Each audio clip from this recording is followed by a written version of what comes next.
चाणक्य ने कहा है चाणक्य नीति में, और उसको मैं रोज पढ़ता हूं, मेरे लिए तो वो सब कुछ है, ग्रंथ भी है, बाइबल भी है, सब कुछ चाणक्य नीति है। वो कहते हैं अगर एक देश को महाशक्ति बनना है वहां पर 5 चीजें होनी चाहिए। सबसे पहला स्ट्रॉन्ग लीडरशिप, नेतृत्व होना चाहिए। और आज जो भारत का लीडर है वो पॉलिटिशियन नहीं है, वो स्टेट्समैन है। ताली बजाओ उनके लिए।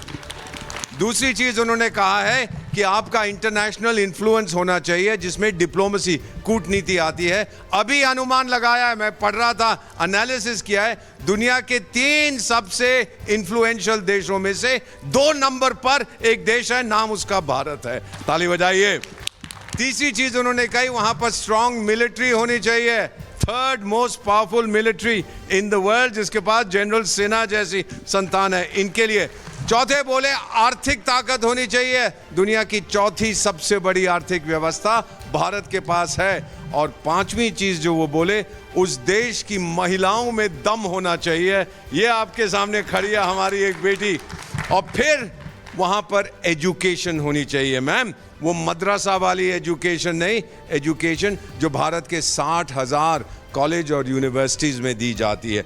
अमेरिका की आबादी 34 करोड़ की है, कितने की है? और भारत के पास 34 करोड़ विद्यार्थी हैं।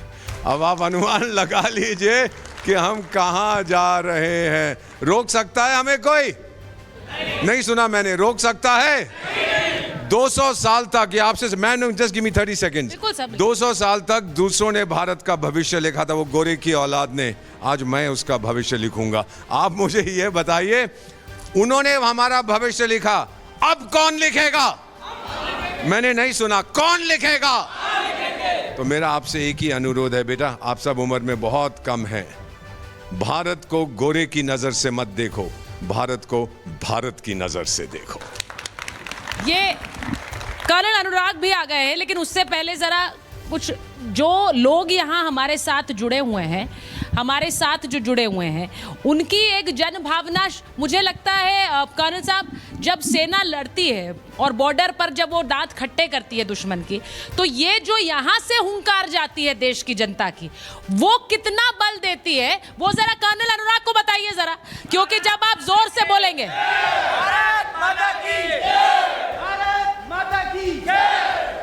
कर्नल अनुराग, ये जिस तरह से जब हुंकार भरते हैं, देश की जनता जब ये पीछे खड़ी रहती है सेना के, आप ले लीजिए माइक, तो उसका असर भारतीय सेना पर क्या होता है, ये आज मैं पूरे देश की तरफ से बोलना चाहती हूँ कि सेना के पीछे हम पूरे दमखम से खड़े हैं, क्योंकि वो हमारे लिए खड़े हैं। बिल्कुल, और मैं बताना चाहता हूं कि आप ही जैसे लोगों से, इसी सोसाइटी से हम लोग भी उठ के गए थे, और एक दिन हमने डिसाइड किया था कि हम अपनी देश की रक्षा करने के लिए देश की सेनाओं को ज्वाइन करेंगे। जब मैं देश की सेनाओं की बात करता हूं तो वहां पे मौजूद हर एक सैनिक की बात कर रहा हूं। वो सैनिक जब सरहद पे खड़ा होता है, वो क्या सोचता है कि मैं वॉलंटरली यहाँ पे आया हूँ, मैं आगे जाके अपना सब कुछ न्यौछावर कर दूंगा, लेकिन किसके लिए? उन देशवासियों के लिए जिनकी पूरी विश्वास मेरे ऊपर है। और वो क्या उम्मीद रखता है अपने देशवासियों से? वो केवल इतना ही उम्मीद रखता है कि जब मैं आगे जाऊं तो मेरे देश को संभाल के रखना, मेरे देश को हाई रखना, और मेरे परिवार का याद रखना, मेरे परिवार का ख्याल रखना।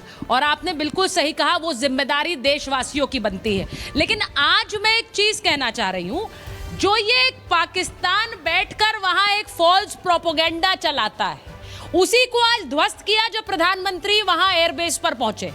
उस झूठे नैरेटिव को, हालांकि जैसा कि एम्बेसडर वोरा हमेशा कहते हैं, it's none of our business, it's none of my business, वो कुछ भी करते रहें, उससे हमें कोई फर्क नहीं पड़ता है, क्योंकि हमारी जो तस्वीर है वो पूरी दुनिया के सामने जा रही है।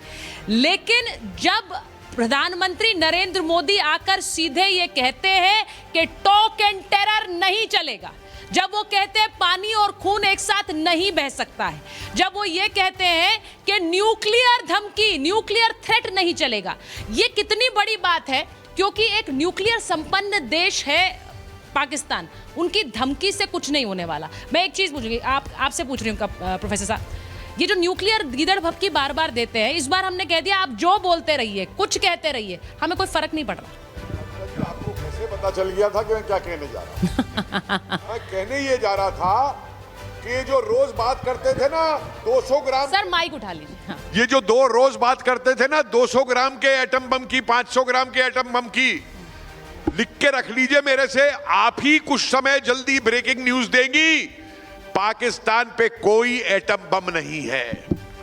ये जो बम वहां बात हो रही है ना बम की, ये सिर्फ अमेरिकियों के बम हैं जो उन्होंने अपने 2-4 अड्डों पे रखे हुए हैं। तभी ट्रंप को मिर्ची लगी, तभी ट्रंप को फोन मारा इन पाकिस्तानियों ने कि भैया ये तो तुम्हारे एटम बम तोड़ रहे हैं, बचा लो आकर के। वो पहुंच गया हवाई जहाज उनका रेडिएशन नापने। और आज क्या हो रहा है, एक बात। दूसरी बात मैं आपको एक और बता दूं इससे मिली जुली। चीन का जो वो बड़ी सेना का व्यापार करता था ना, वो क्या है वो J-17 बेच के और वो बेच के क्रैश कर गया है उसकी इकोनॉमी का बाजार पूरा का पूरा। F-16 का भी बाजार नीचे गिर गया है पूरा का पूरा।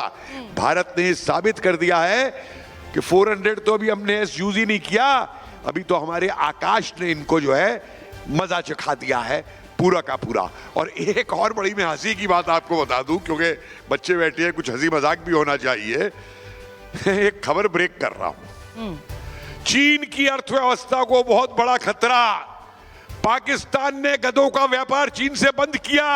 अब सारे गधे अमेरिका में बेचे जाएंगे, ट्रंप उस पर कोई टैरिफ नहीं लगाएगा।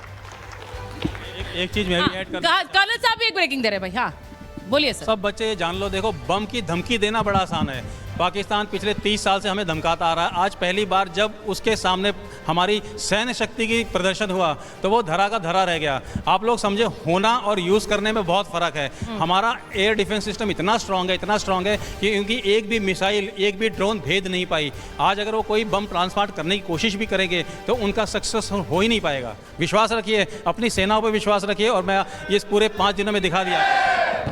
देखिए, एक आज जब मैं बात कर रही हूं भारत की मिलिट्री माइट की, तो मेजर जनरल आप जरा हमारे दर्शकों को बताइए, हम S-400 की बात करते हैं, हम राफेल, जैगुआर, मिराज की बात करते हैं, सुकोई की बात करते हैं, हम आकाश की बात करते हैं, मैं थक जाऊंगी, नाम खत्म नहीं होंगे। ये जो एक मिलिट्री माइट है, आज भारत वर्ल्ड में सुपर पावर है, ये दुनिया मानने को मजबूर हो गई। मेजर जनरल भाई साहब ने कहा था we are the 3rd largest सेना इन द वर्ल्ड, एकदम सही। मैं एक लाइन ऐड करना चाहता बता दो यार, क्या कर रहे हो?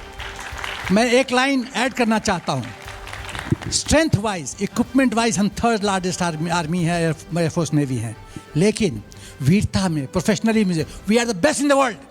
मुझे लगता है इस पर तो ताली होनी चाहिए जोर से। वीरता में कहीं नहीं है। Sucharita ji sir, Sucharita, we are the best and this has come out after the test. Correct. सुनो सुचारिता, बोलिए sir. We are the best. हम लोग फैंटम आर्मी हैं। सरकार के खाली एक हुक्म का इंतजार होता है। कारगिल वॉर में 18 डिग्री सैलिएंट पे यंग बच्चे हैं ना, 10 कदम धावा करके दिखाओ, सांस चढ़ जाएगी। हमारे जवानों ने भूजा खा के अटैक किया है अप द स्लोप, जबकि फायर ऑब्जर्वेशन से डोमिनेट हो रहा था और हमने उसको जीता। ये कौन कर सकता है? और ये इसके पीछे जो आप मोरल फैक्टर की बात कर रही थी, मैं एक छोटा सा एग्जांपल देना चाहता हूँ। मैं 1971 में नेशनल डिफेंस अकेडमी में 6th टर्म था, छुट्टी से आ रहा था। पूरा रास्ता में हर एक स्टेशन पे फौजी कौन कौन है, ये लो, ये खाइए, वो खाइए। मैंने कहा भाई तुम अभी अफसर नहीं हूँ, मैं तो कैडेट हूँ, 1 साल के बाद अफसर बनूंगा। बोला सर फौज में तो एडमिट होना एकेडमी में, हाँ खाओ। तो जब हम देखते हैं कि हमारे पीछे पूरा देश खड़ा है, तो जो हमारा, आप फुटबॉल फील्ड में आप देखिए परफॉर्मेंस, कोई चीयरिंग अप होता प्रॉपर, तो प्लेयर्स कैसे परफॉर्म करते हैं। जब देश का प्रधानमंत्री फॉरवर्ड एरिया में जाते हैं, लीडिंग फ्रॉम द फ्रंट, शाबाशी देते हैं, एक्नॉलेज करते हैं कि तुम्हारी सेवा पार एक्सलेंस रही है, तो सेना का मोरल सोचो। जब हर एक दिवाली में जाके सेना के साथ टाइम बिताते हैं। हम बिहार के हैं, बिहार में हम लोग प्रधानमंत्री की बात करते हैं। मैं एक कंपैरिजन जरा ड्रॉ करना चाहती हूँ, हमारे दर्शक जरा सोचें कि जब शहबाज शरीफ एक प्रेस कॉन्फ्रेंस करते हैं तो वो अमेरिका, चीन, सर उनको धन्यवाद करते हैं। हमारे देश के प्रधानमंत्री जब संबोधन करते हैं तो वो किसका धन्यवाद देते हैं? अपने देश की सेना का, अपने शूरवीरों का। तो जिसको धन्यवाद देने की जरूरत है वो देश की सेना है, वो शूरवीर हैं जो आपके लिए लड़ रहे हैं। और इसीलिए मैं कहती हूं कि जब हम अपनी सेना को सैल्यूट करते हैं तो हम गर्व से कहते हैं कि हम भारतीय हैं। आज सेना के लिए कोई संदेश आपने? मैम आप जो है बोल रहे हो पाकिस्तान, हमारे यहाँ का बच्चा जिगर लेके पैदा होता है, और पाकिस्तानियों का तो हमारी से कोई तुलना ही नहीं है। उनकी हमसे क्या तुलना है? वो तो गड़ा सड़ा हुआ अंग है हमारा, जो हमने फेंक दिया है काट के। मुझे लगता है ये जो मैसेजिंग है ये ज़रूरी है, क्योंकि वहाँ पर वो बड़ा सोचें, एम्बेसडर बोरा बोलना चाह रहे हैं, वो वहाँ पर सोचते रहे कि एक प्रोपेगेंडा हमने दुनिया को दिया है, लेकिन हम अपनी सेना को सेलिब्रेट करेंगे, हम अपनी सेना का जश्न मनाएंगे। एम्बेसडर बोरा, मैं इतना कहना चाहता था, ये जनरल साहब से पूछूंगा, आप सबसे पूछूंगा, वो पिंजड़े वाली मुनरिया किधर है? वो कहते थे कि मैं आर्मी चीफ हूँ उनका, ऐसा ही कुछ है। अच्छा, एक सच्ची कहानी बताऊं, इसका आप प्लीज कंफर्म कर दीजिएगा। पता लगा कि एक पाकिस्तानी नागरिक को गिरफ्तार कर लिया पुलिस ने। अब नागरिक की क्या गलती थी? उसने कहा कि ये मुनीर तो बेवकूफ़ है। तो उसने कहा मुझे गिरफ्तार क्यों करे हो? कचहरी में ले गए उसको। उसने जज के सामने कहा साहब मैंने यही सिर्फ कहा कि हमारा आर्मी चीफ बेवकूफ़ है। जज कहता है आपने एक राष्ट्रीय सीक्रेट को एक्सपोज कर दिया। सब जानते हैं कि वो बेवकूफ़ है।